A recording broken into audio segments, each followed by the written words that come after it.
Este livro aqui conta sobre esse criminoso. Inicialmente ele era conhecido como estuprador da área leste, e depois de um tempo ele começou a ser chamado de Original Night Stalker, porque aparentemente teve um outro criminoso chamado Night Stalker. E depois de um tempo a Michelle cunhou o termo assassino do Golden State, que também depois foi utilizado pela imprensa, pela polícia, para designar esse criminoso, que agiu basicamente nos anos 70 e anos 80, que ele começa meio que a sua carreira no crime enquanto um estuprador em série. Inicialmente, ele atacava mulheres que estavam sozinhas em casa, e depois de um tempo começa a atacar os casais que moravam nessas casas. Ele entrava nas casas, saqueava algumas coisas e estuprava as mulheres. E um tempo depois, quando alguns casos já tinham acontecido, ele ia um pouco mais além e também matava as mulheres e os casais. Neste livro aqui, a autora vai reunir pistas, vai reunir arquivos, vai reunir informações, uma pesquisa assim relativamente extensa. Ela vai conversar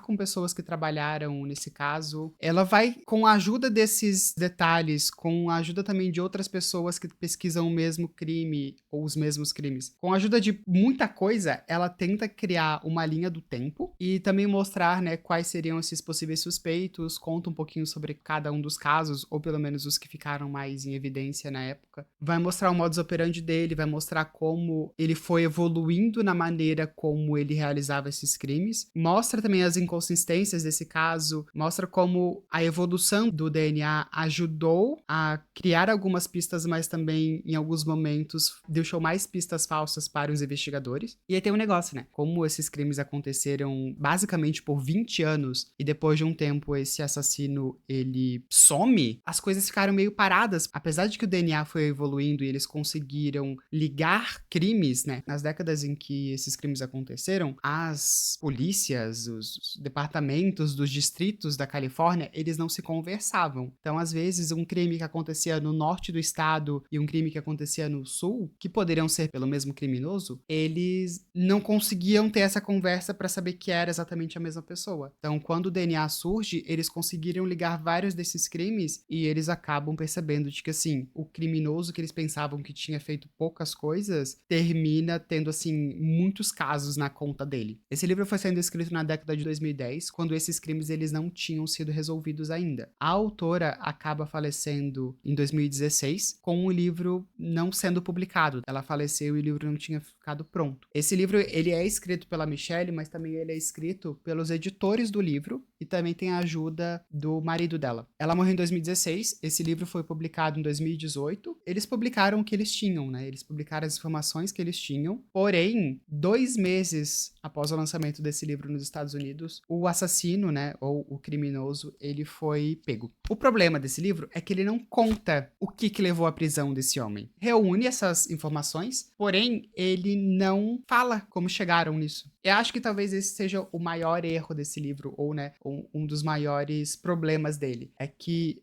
as informações, elas estão aqui, às vezes de uma maneira meio bagunçada. As linhas do tempo, elas não são cronológicas, o que dá uma bagunça. Algumas informações são muito repetidas. Acontece que esse livro, quando ele foi publicado nos Estados Unidos, ele fazia sentido. Mas quando ele foi publicado no Brasil com o crime já sendo resolvido, ele meio que acaba ficando obsoleto. No final dele, na última página, tem uma nota edição brasileira que fala que esse cara foi pego. Só que assim, é uma nota de uma página. Eles poderiam ter falado assim, tal dica, tal pista, tal coisa que Michelle escreveu, corroboram, tal. Não existe isso. Isso eu achei uma das maiores falhas desse livro. Mas assim, acho que a leitura ela é válida para você saber um pouco mais sobre esse criminoso, que aqui mesmo eles dizem que não é tão conhecido na história dos Estados Unidos, mas talvez seja porque na mesma época que ele estava, né, fazendo seus crimes, outros assassinos em série ficaram famosos, outros criminosos ficaram mais famosos na história americana. Talvez seja por isso que ele não seja tão conhecido.